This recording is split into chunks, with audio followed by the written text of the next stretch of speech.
इस YouTube channel के study point में।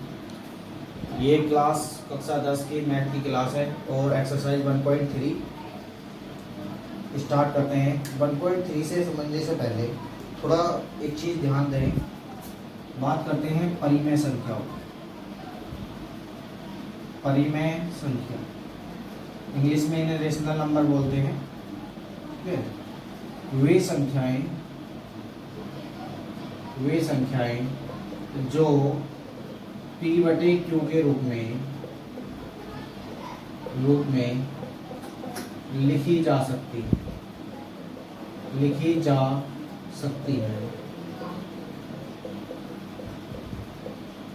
और q बराबर नहीं होना चाहिए 0। अर्थात वे संख्या जो p/q के रूप में लिखी जा सकती है और q का मान क्या नहीं होना चाहिए 0, परिमेय संख्याएं कहलाती हैं। जैसे एग्जाम्पल ले लेंगे, एग्जाम्पल हो जाएगा 2/3। तो 2/3 जो है एक परिमेय संख्या, ऐसी संख्या है परिमेय संख्या। ठीक है, अब क्वेश्चन नंबर 1 पर आते हैं। ठीक, क्वेश्चन नंबर 1 कहता है कि सिद्ध करो कि √5 एक अपरिमेय संख्या है। अपरिमेय संख्या। ठीक है, जब भी ऐसा सवाल आएगा तो हम किस तरीके से करेंगे। जब भी ऐसा सवाल आएगा हम सवाल को उल्टा मानेंगे। ठीक है, मानो सवाल सोच पाते हैं, माना कि √5 एक परिमेय संख्या है। परिमेय संख्या है, जब परिमेय संख्या है तो p/q के रूप में लिखी जाएगी। ठीक है, और q बराबर नहीं होना चाहिए 0। बात क्लियर है। q की मल्टीप्लाई इधर कर देंगे तो p बराबर हो जाएगा √5q। अब दोनों पक्षों का वर्ग कर दो, दोनों पक्षों का वर्ग करने जब वर्ग करेंगे तो ये हो जाएगा p² बराबर 5q²। इसका मतलब ये है कि ये जो p² है वो 5 से पूरा विभाजित है। तो लिख सकते हैं कि p² 5 से विभाजित है। 5 से विभाजित है। जब p² विभाजित है तो p भी होगा, तो p भी 5 से विभाजित है। 5 से विभाजित है। यहाँ तक बात क्लियर है। अब आगे करते हैं। ठीक है, देखो इसी प्रकार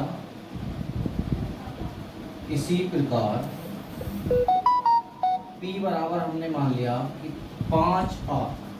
देखो ये एक 5r हमने अपनी तरफ से रखा है। ठीक है, तो दोनों पक्षों का यहाँ भी वर्ग करेंगे, दोनों पक्षों का वर्ग करने। जब वर्ग करेंगे, ठीक है, इसे इक्वेशन नंबर 1 मान लेते हैं। वर्ग करेंगे तो यहाँ पे p² हो जाएगा और यहाँ पे हो जाएगा 5 का वर्ग 25 और r² ऐसा का ऐसे। अब हम क्या करेंगे कि p² का मान यहाँ से उठाएंगे और यहाँ रखेंगे। जब रखेंगे तो हो जाएगा 5q² = 25r²। ठीक है, तो हमने क्या करा, 5 से 1 डिवाइड करा 5, q² बराबर कितना हो गया 5r²। इसका मतलब q² 5 से विभाजित है, 5 से विभाजित है। ठीक है, जब विभाजित है तो q भी क्या होगा 5 से विभाजित होगा, 5 से विभाजित है।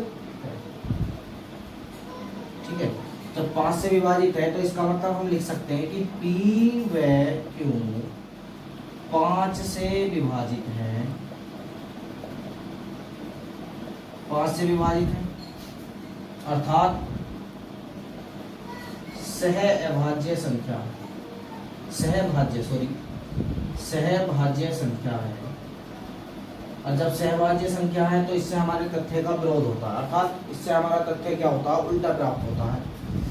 इससे हमारे तथ्य का ग्रोथ होता है अर्थात √5 एक अपरिमेय संख्या है। दोबारा खुद समझ लेंगे। जब भी ऐसा सवाल आएगा बिल्कुल सेम टू सेम इसी तरीके से करेंगे। शुरू में मानेंगे कि √5 एक परिमेय संख्या है, उसे p/q के रूप में लिखेंगे। q की मल्टीप्लाई इधर करेंगे, दोनों पक्षों का वर्ग करेंगे। वर्ग करने पर हमें पता चलेगा कि p² जो है वो 5 से पूरा विभाजित कर होता है। जब p² विभाजित होता है तो p भी किससे कटेगा? 5 से कटेगा। इसी प्रकार हम मान लेंगे कि p = 5r, कुछ भी मान सकते हैं। इसका भी दोनों पक्षों का वर्ग करेंगे तो p² = 25r²। ठीक, p² का मान यहाँ से उठाएंगे और इक्वेशन नंबर फर्स्ट में रख देंगे। तो देखो 5q² हो जाएगा 25r²। 5 से ये 5 बार जाएगा। इससे पता चलता है कि q² भी 5 से विभाजित है। जब q² भी 5 से विभाजित अर्थात q भी 5 से विभाजित होगा। तो हम जानते हैं कि p और q दोनों 5 से विभाजित है, तो इससे अर्थात ये सहभाज्य संख्या है। ठीक है, और जब सहभाज्य संख्या है तो इससे हमारे तथ्य का क्या होता है? विरोध होता है। और जब विरोध होता है तो ये कैसी संख्या हो जाएगी? एक अपरिमेय संख्या हो जाएगी। बात क्लियर है? नोट कर लीजिए इसे। आते हैं नेक्स्ट क्वेश्चन पर। नेक्स्ट क्वेश्चन कहता है कि सिद्ध करो 3 + 2√5 एक अपरिमेय संख्या है। तो वही शुरू में करेंगे। माना 3 + 2√5 एक परिमेय संख्या है। कैसी संख्या है? परिमेय संख्या। जब परिमेय संख्या है तो 3 + 2√5 p/q के रूप में लिखी जाएगी और q बराबर नहीं है 0। तो ये शर्त होती है परिमेय संख्या होती कि कोई भी संख्या परिमेय जो है वो p/q के रूप में लिखी जाएगी और q बराबर नहीं होना चाहिए 0 के। ठीक है, उसके बाद ये प्लस का है, इधर जाके माइनस का। तो 2√5 बराबर p/q - 3। ठीक है, 2√5 बराबर q की मल्टीप्लाई इधर कर देंगे तो हो जाएगा p - 3q अपॉन में कितना 2। अब ये सॉरी नहीं क्यों, ये 2 मल्टीप्लाई में इधर कहाँ पहुंच जाएगा? इसके डिवाइड पहुंच जाएगा। तो √5 = p - 3q बटे 2q। ठीक है, अब ध्यान देंगे 2,3 पूर्णांक संख्या, पूर्णांक है अपने आप। क्या है? पूर्णांक संख्या है। इसका मतलब ये जो है ये एक परिमेय संख्या है, लेकिन √5 क्या होती है? परिमेय संख्या। ठीक है, तो लिख देंगे हम जानते हैं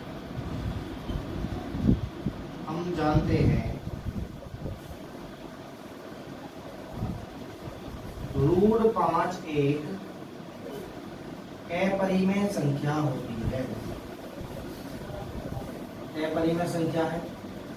जब अपरिमेय संख्या है तो इससे हमारे तथ्य का क्या होता है? विरोध होता है। इससे हमारे तथ्य का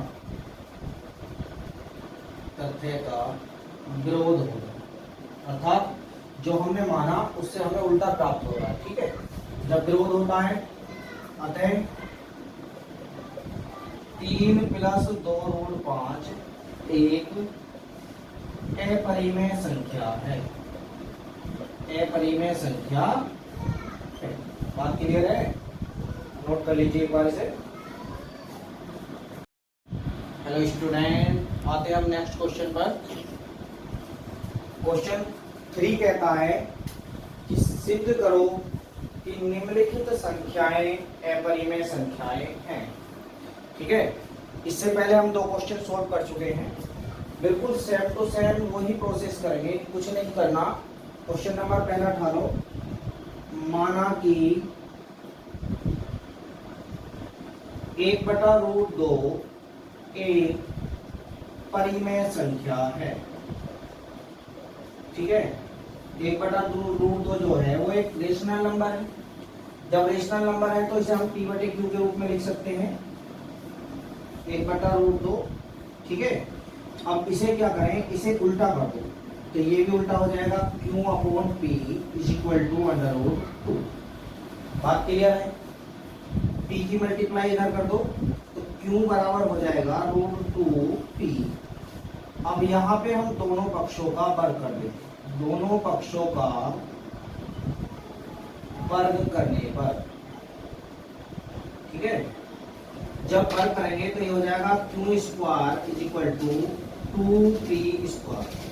इससे पता चलता है कि ये जो q है ये 2 से पूर्णतः विभाजित है, तो लिख सकते हैं कि q² 2 से पूर्णतः विभाजित है। ठीक है, अर्थात q भी क्या होगा भैया, 2 से विभाजित होगा, 2 से विभाजित है। ठीक है, अब आते हैं इसी प्रकार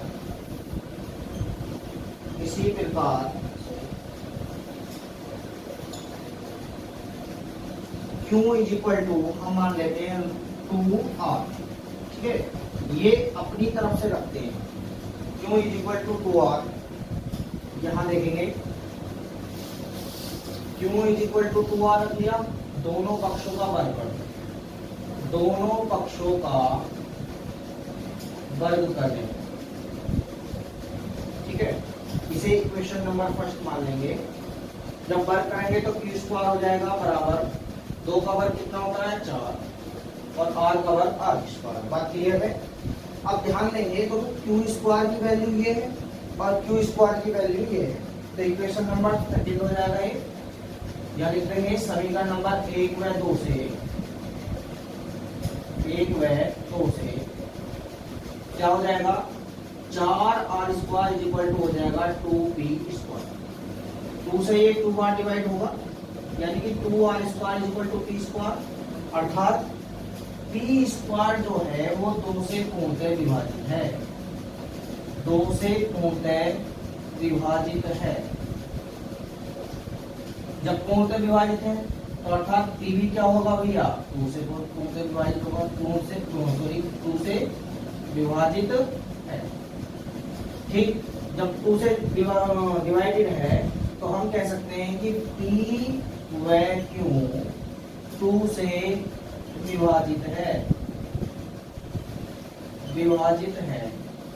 जब विभाजित है तो ये दोनों सहभाज्य संख्या हो जाएगी। कैसी संख्या हो जाएगी, सहभाज्य संख्या हो जाएगी। ये सहभाज्य संख्या है, अतः इससे हमारे तथ्य का विरोध होता, क्या होता है, विरोध होता है। और जब विरोध होता है तो हम कह सकते हैं कि 1/√2 अतः 1/√2 एक अपरिमेय संख्या है, अपरिमेय संख्या है। बात क्लियर है? नोट कर लीजिए। आते हैं नेक्स्ट क्वेश्चन पर।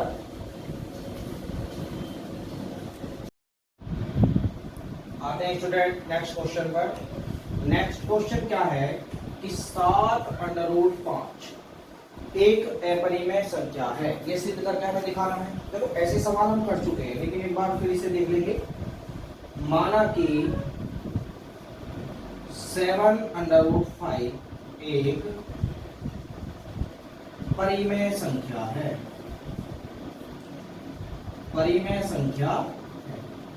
जब परिमेय संख्या है तो इसे हम p/q के रूप में लिख सकते हैं 7/5। 7 इधर मल्टीप्लाई में इधर डिवाइड में हो जाएगा तो p/7q √5।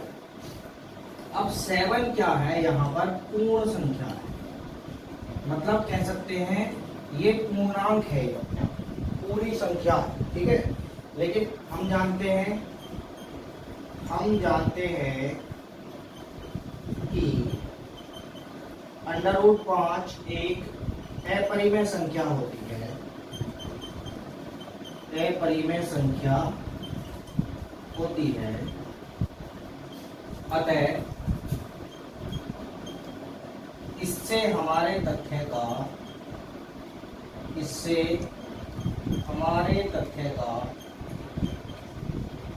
का विरोध होता है।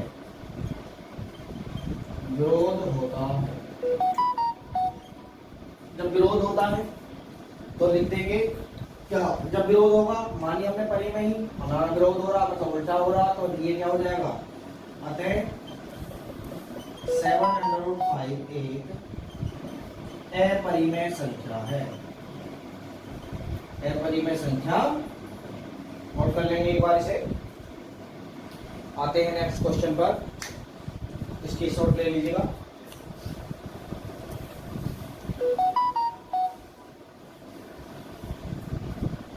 देखिए नेक्स्ट क्वेश्चन क्या कहता है कि सिद्ध कीजिए 6 + √2 एक अपरिमेय संख्या है। तो कर लेंगे, माना 6 + √2 एक परिमेय संख्या है। ठीक है, जब परिमेय संख्या है तो P/Q के रूप में लिख सकते हैं। ये प्लस की संख्या इधर जाके माइनस की हो जाएगी, तो P/Q - 6 = √2। यहाँ पे एलसीएम लेंगे तो हो जाएगा P - 6Q/Q बराबर क्या हो जाएगा, √2। ध्यान देंगे यहाँ पर P - 6Q/Q एक पूर्ण संख्या है। ऐसी संख्या है पूर्ण संख्या, अर्थात अपने आप में पूरा वजूद रखती है। ठीक है, लेकिन √2 क्या होती है, अपरिमेय संख्या होती है। हम जानते हैं कि √2 एक अपरिमेय संख्या है।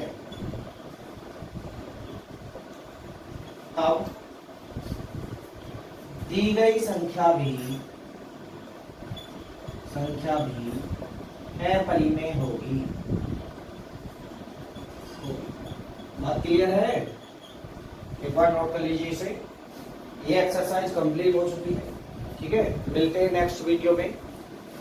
वीडियो देखने के लिए धन्यवाद। अगर आपको वीडियो अच्छी लगी हो तो लाइक और कमेंट्स करें। थैंक यू, धन्यवाद।